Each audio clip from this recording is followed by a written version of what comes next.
Buen día con todos. Hoy en nuestro segundo tema, Dios sale al encuentro del hombre, hablaremos acerca de la revelación de Dios.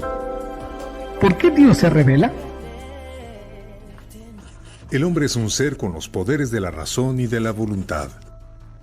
El significado de su vida es conocer la verdad y amar el bien. Si el hombre se enfoca en la búsqueda de la verdad verdadera y el bien supremo, entonces se puede decir que inicia su camino en la religión.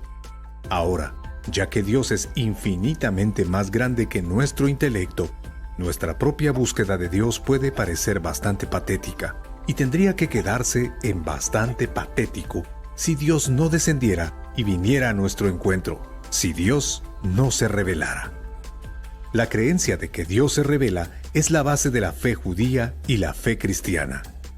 Pero aquí surge una pregunta: ¿por qué Dios debería descender? ¿Por qué se reveló a sí mismo si Él no tiene necesidad de hacerlo ni necesidad del mundo? La respuesta cristiana a esta pregunta puede encontrarse en la primera carta de Juan y puede ser la siguiente: porque Dios es amor.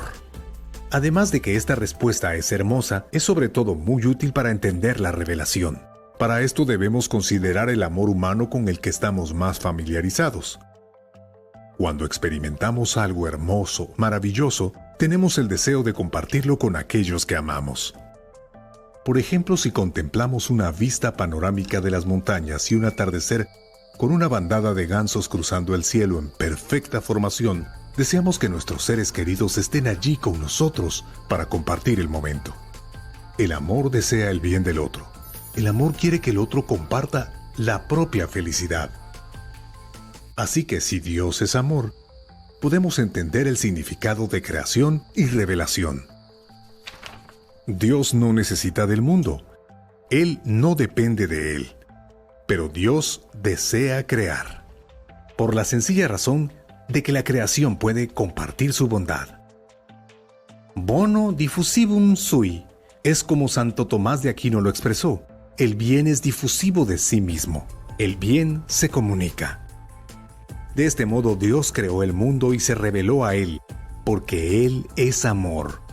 Él desea compartir con el hombre su vida divina, la más alta verdad y el bien.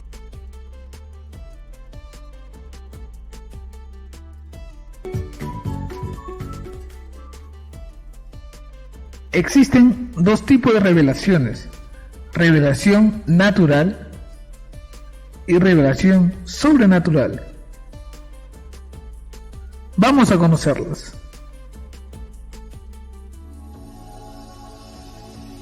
En el principio, Dios creó el cielo y la tierra. Sin embargo, en la tierra no había forma ni vida. Una gran Es en la creación de Dios en donde se muestra con mayor fuerza la revelación natural, en donde Dios Entonces nos da Dios testimonio de sí mismo. que haya luz. A través de toda la creación podemos conocer su bondad y perfección. Y hubo luz en la tierra. Este conocimiento natural Viendo es que posible la luz era gracias buena, a nuestra Dios la inteligencia, separó de la oscuridad, pues a través de las llamando a la obras luz de día, nuestra y a la persona oscuridad noche. podemos conocer su existencia Así pasó la o noche, alguna y ese característica fue el primer propia de su naturaleza.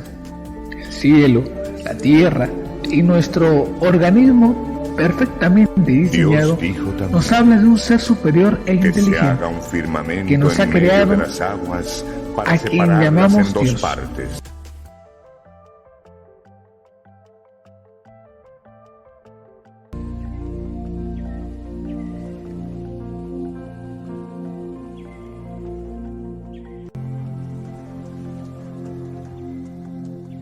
Dios se ha revelado al hombre comunicándole su designio amoroso mediante obras y palabras.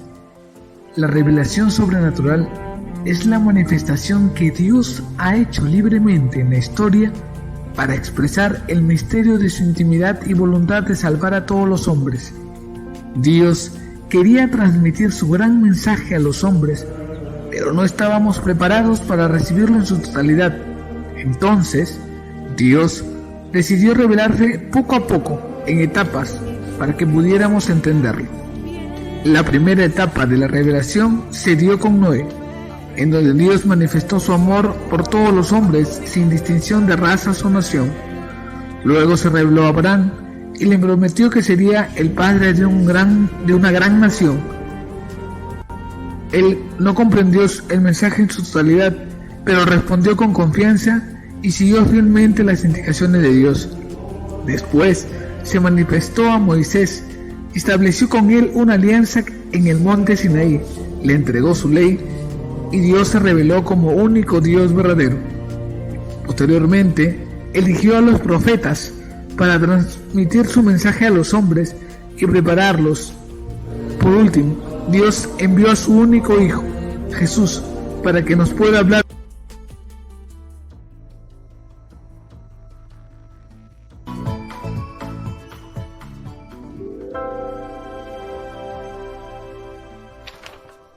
El mensaje de la revelación de Dios llega a nosotros de dos maneras: a través de la Biblia y por medio de la sagrada tradición. La Biblia es la palabra escrita de la revelación. La palabra Biblia procede del griego y se traduce como libros, porque la Biblia no es un solo libro, sino una compilación de 73 libros. Diferentes autores escribieron estos textos bajo la guía del Espíritu Santo. Los textos son de inspiración divina, no una especie de dictado divino. Los autores sagrados escribieron como la gente común en su propia lengua, tiempo y cultura. La Biblia es una colección de 73 libros. Los primeros 46 pertenecen al Antiguo Testamento y los 27 restantes pertenecen al Nuevo Testamento. El Antiguo Testamento cubre el tiempo antes de Jesús: Abraham, Isaac, Jacob, Moisés, los reyes de Israel, los profetas, etc. El Nuevo Testamento habla sobre Jesús y sus discípulos. Pero aunque los textos del Antiguo Testamento nos preparan para la venida de Jesús y el Nuevo Testamento es todo sobre Jesús, el cristianismo no es en absoluto una religión del libro.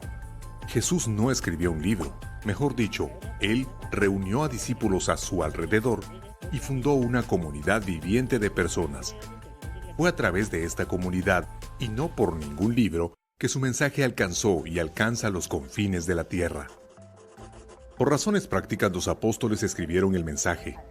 Estos escritos ahora forman el Nuevo Testamento, pero las predicaciones de los apóstoles van más allá de la sola palabra escrita. San Pablo escribe así en su segunda carta a los tesalonicenses: por lo tanto, hermanos, manténganse firmes y conserven fielmente las tradiciones que aprendieron de nosotros, ya sea oralmente o por escrito. Así, junto a los textos existe también una tradición oral del mensaje de Cristo, conservada y encarnada en la vida de las comunidades cristianas.